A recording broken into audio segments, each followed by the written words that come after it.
السلام علیکم ناظرین، بولم 14 کے پارٹ 5 میں خوش آمدید۔ دھرنی میں نصر اللہ پاشا سلطان کو ایک کتاب پڑھ کے سنا رہا ہوتا ہے۔ بہت سی جگہوں پر انسان کو چھوٹے دائرے کے طور پر اور کائنات کو وسیع دائرے کے طور پر بیان کیا گیا ہے۔ در حقیقت وسیع دائرہ انسان ہے۔ انسان ایک بہت بڑی دنیا ہے۔ اللہ کی طرف سے تحفے میں دیا گیا یہ انسانی جسم رکھنے والے وحدانیت اور بندگی کی اس دنیا میں کچھ بھی کمال نہیں پا سکتے۔ وہ خود کو نہیں جان سکتے اور حقیقت کو نہیں ثابت کر سکتے۔ یہ سن کر سلطان کہتے ہیں اگلے باب پر جائیں، اس کو چھوڑ دیں۔ نصر اللہ کچھ صفحے پلٹتا ہے اور کہتا ہے انسانی چہرے کے 7 لکیریں 7 آسمانوں کی نشاندہی کرتی ہیں، اور سر میں 7 سوراخ 7 ستاروں کی نشاندہی کرتے ہیں، یا پھر زمین و آسمان کے 7 درجے بیان کرتے ہیں، یا دنیا میں موجود 7 سمندر۔ انسان اور کائنات میں ہم آہنگی اللہ کے حروفی معجزات کو دیکھنے کا حق مانگنے والوں کے لیے آسانی پیدا کرتی ہے۔ یہ سننے کے بعد سلطان کہتے ہیں اعلیٰ، زبردست، اعلیٰ۔ اس لیے میں جاوید وہاں آتا ہے اور کچھ کتابیں سلطان کو دیتے ہوئے کہتا ہے آپ نے یہ کتابیں منگوائی تھیں؟ جواباً سلطان اس سے کہتے ہیں ہم وہ کتاب پڑھ رہے تھے جو آپ نے مجھے حال ہی میں دی تھی، یہ بہت مفید اور حکمت والی ہے، فضل اللہ استرابادی،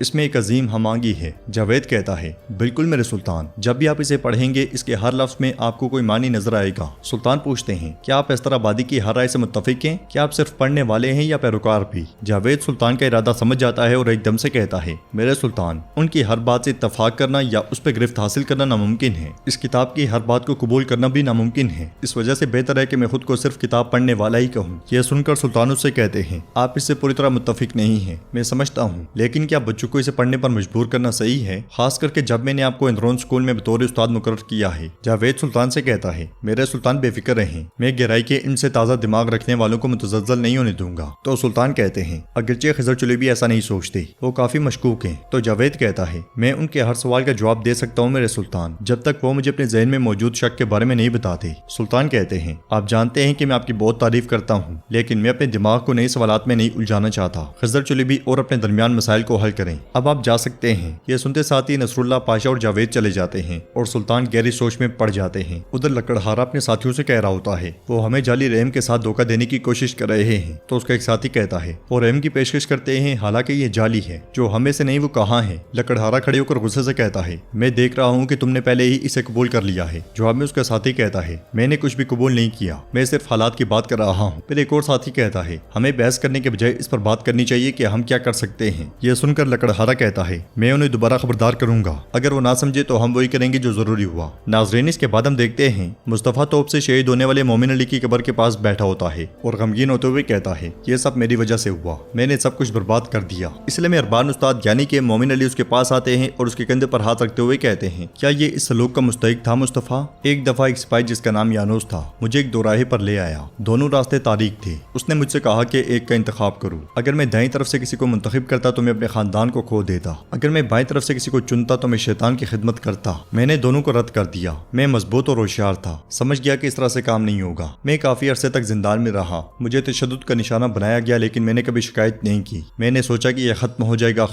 گا، مگر ایسا نہیں ہوا۔ میں نے بہت سے بادشاہوں اور سلطان کی خدمت کی جن کو میں جانتا تک نہیں تھا۔ میں نہیں سوچتا تھا کہ میری توپیں کس کو ماریں گی، یہ میرا پیشہ تھا کہ میں دل کی آواز نہیں سن پاتا تھا۔ مصطفیٰ پوچھتا ہے کیا آپ نے اس آواز کو روکا؟ تو مومن علی اس کے سامنے آتے ہوئے کہتے ہیں وہ آواز نہیں رکتی مصطفیٰ، اگر میں تمہیں اپنے سلطان کے حضور لے جاؤں اور تم اپنے ہر برے کام کا اقرار کر لو تو تمہارا دل سکون نہیں پائے گا۔ تم نے اس بچے کے ساتھ کیا کیا؟ میری دعا ہے کہ یہ لعنت تمہارے دل میں ہمیشہ تمہارے ساتھ رہے اور تمہاری عمر دراز ہو، تاکہ مومن علی کا معصوم چہرہ تمہارے خوابوں میں آ کر تمہیں پریشان کرتا رہے، تمہیں ظلم کرنے کی سزا ملے۔ یہ کہتے ساتھ وہ چلے جاتے ہیں اور مصطفیٰ کے غم میں اضافہ ہو جاتا ہے۔ ناظرین اس کے بعد ہم دیکھتے ہیں کہ سلطان گلشا کے کمرے میں داخل ہونے سے پہلے مہارا سے پوچھتے ہیں کیا خالہ سلطانہ نے ارحان کو مکتوب لکھا تھا؟ تو مہارا خاتون کہتی ہیں جی ہاں انہوں نے لکھا تھا۔ یہ سنتے ساتھ ہی سلطان آگے بڑھتے ہیں اور کمرے میں داخل ہو کر گلشا کا حال احوال پوچھتے ہیں تو وہ کہتی ہے میرے سلطان میں ٹھیک ہوں، پریشان نہ ہوں۔ پھر طبیبہ سلطان سے کہتی ہے میرے سلطان گلشا خاتون حاملہ ہیں، اس لیے وہ بے ہوش ہو گئی تھی۔ یہ سن کر سلطان گلشا اور باقی سب بہت خوش ہوتے ہیں، مگر باہر سوچوں میں پڑ جاتی ہے۔ سلطان پیار سے گلشا کی جانب دیکھنے لگ جاتے ہیں اور گلشا باہر کی سوچوں کو بانپ لیتی ہے۔ ناظرین اس کے بعد ہم جاوید اور جاندارلی کی ملاقات دیکھتے ہیں۔ جاوید وقت دینے پر جاندارلی کا شکریہ ادا کرتا ہے تو جاندارلی کہتا ہے سلطان کے کتب خانے کی حفاظت کرنے والے عالم کے سامنے بیٹھنا اعزاز کی بات ہے۔ تو جاوید کہتا ہے استغفر اللہ پاشا، میں جانتا ہوں کہ آپ مصروف ہوتے ہیں تو میں مختصر کرتا ہوں۔ میں خضر چلیبی کے ساتھ آپ کے پچھلے مسائل کے بارے میں جانتا ہوں، آتماجا کا یتیم ہونا، ہم آپ سے 100 گنا زیادہ شکار ہوئے ہیں تو اس لیے ہم آپ سے مدد طلب کرتے ہیں۔ یہ سن کر جاندارلی کہتا ہے آتماجا ہمارا بیٹا ہے، ہمارے بچوں پر ظلم کرنے والے ہمارے حقیقی دشمن ہیں، سمجھو کہ خضر کا مسئلہ حل ہو گیا، پھر تم جیسا کوئی اس کے تخت پہ بیٹھ جائے گا۔ یہ سن کر جاوید پوچھتا ہے بدلے میں آپ کو کچھ چاہیے؟ تو جاندارلی کہتا ہے بغیر لیے کچھ دینا صرف اللہ کی شان ہے۔ سلطان نے پوپ کو مکتوب بھیجا ہے، آپ بھی مکتوب بھیجیں اور یہ بتائیں کہ محمد نے جو کہا وہ صرف چال تھی۔ یہ سن کر جاندارلی پوچھتا ہے میرے پاشا پوپ سے ہمارا کیا تعلق؟ تو جاندارلی کہتا ہے یہ ہمارا کام نہیں ہے، فکر مت کرو، کچھ بھی ہو سکتا ہے۔ اسلام میں گندگی کو پانی سے صاف کیا جا سکتا ہے، آپ اس میں تھوڑا سا پانی شامل کریں اور آپ کے سارے گناہ صاف ہو جائیں گے۔ اب بتاؤ مجھے کیا آپ کے آدمی کا حدیث لائبریری کی سربراہ بنیں گے؟ یہ سن کر جاوید کہتا ہے ٹھیک ہے پاشا ٹھیک ہے، مان لیں کہ ہم نے پوپ سے رابطہ کیا، آپ ہم سے کیا کہنا چاہتے ہیں؟ یہ سنتے ساتھ ہی جاندارلی مسکرا دیتا ہے۔ ادھر لکڑہارے جنگل میں لکڑیاں کاٹنے میں مصروف ہوتے ہیں۔ اس علم میں فضل اللہ درویشوں اور دکان کے ساتھ وہاں آتا ہے اور اس کے کہنے پر درویش انہیں مشروب پیش کرتے ہیں۔ کچھ تو پینے سے انکار کر دیتے ہیں مگر کچھ پی لیتے ہیں۔ فضل اللہ ایک درخت کو پکڑتے ہوئے کہتا ہے کیا آپ جانتے ہیں کہ یہ درخت کیوں گر گیا ہے؟ کیونکہ یہ اس مٹی سے نہیں تھا جہاں سے اس کا تعلق تھا۔ انسان بھی انہی جیسے ہیں، وہ وہاں نہیں رہ سکتے جہاں وہ محسوس کرتے ہیں کہ ان کا تعلق نہیں ہے۔ اس کے بارے میں سوچو، اپنے آپ کو دیکھو، کیا آپ لوگ بھی اس دلدل میں ہو؟ تو ایک لکڑہارا کہتا ہے ہم کیا کر سکتے ہیں، ہم یہی پیدا ہوئے ہیں اور یہی مریں گے۔ فضل اللہ کی بار بار کی نصیحتیں سننے کے بعد لکڑہاروں کا سربراہ غصے سے پاگل ہو جاتا ہے اور فضل اللہ کی جانب بڑھتے ہوئے کہتا ہے چپ ہو جاؤ۔ یہ دیکھ کر دکان اس کے سامنے آ کر اسے غصے سے دیکھنے لگ جاتا ہے۔ لکڑہارا کہتا ہے آپ اپنے جھوٹ سے صرف چند غریبوں کو دھوکہ دے سکتے ہیں۔ پھر دوسرا کہتا ہے اب بھاگ جاؤ اس سے پہلے کہ مصیبت آ جائے۔ اس کے ساتھ ہی لکڑہارے کام چھوڑ دیتے ہیں اور اپنا سامان لے کر چلتے بنتے ہیں اور دکان غصے میں انہیں دیکھتا رہ جاتا ہے۔ ادھرنی میں سلطان گلشا کے پاس آتے ہیں اور خوش ہوتے ہوئے اسے اپنے ہاتھوں سے پانی پلاتے ہیں۔ پھر کہتے ہیں ان مشکل دنوں میں تم نے مجھے جہان بخشا ہے گلشا، جبکہ ہر کوئی درد لے کر میرے پاس آ رہا ہے، تم نے مجھے محبت دی۔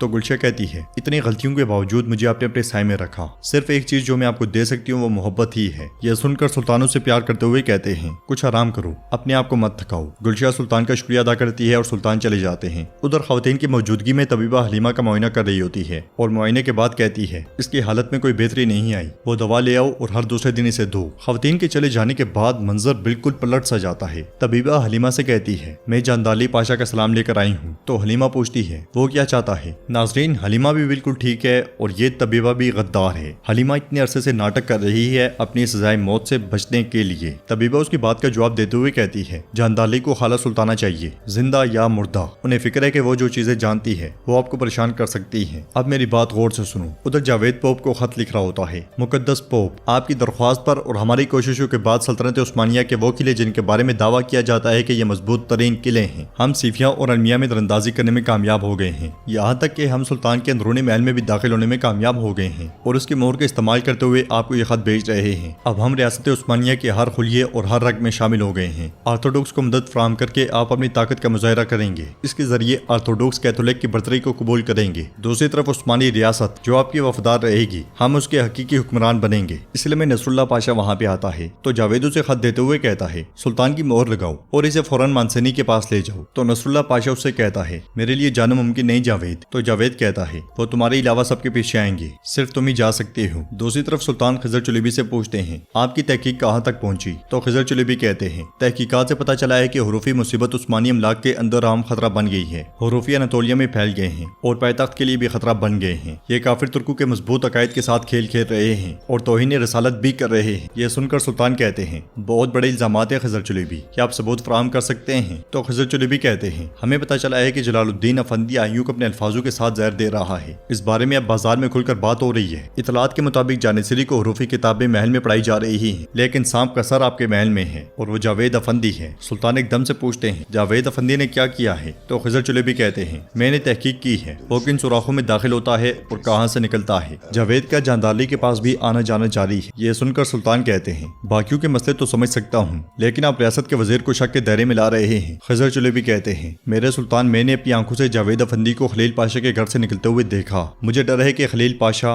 سلطان ایک دم سے کہتے ہیں بس بہت ہوا۔ اس لیے میں دروازہ کھلتا ہے اور جاندارلی اندر داخل ہوتا ہے۔ جاندارلی کو دیکھ کر سلطان خضر چلیبی سے کہتے ہیں اب یہی باتیں جاندارلی خلیل پاشا سے کہیں۔ وہ دونوں ایک دوسرے کی جانب دیکھنے لگ جاتے ہیں اور ناظرین ایپیسوڈ بھی اختتام پذیر ہوتی ہے۔ اگر آپ کو ویڈیو پسند آئے تو ویڈیو کو لائک کریں، چینل کو سبسکرائب کریں اور بیل آئیکن پر لازمی سے کلک کر دیں۔ انشاءاللہ ملتے ہیں نیکسٹ ویڈیو میں، تب تک کے لیے رکھیں اپنا اور اپنوں کا بہت زیادہ خیال۔ اللہ نگہبان۔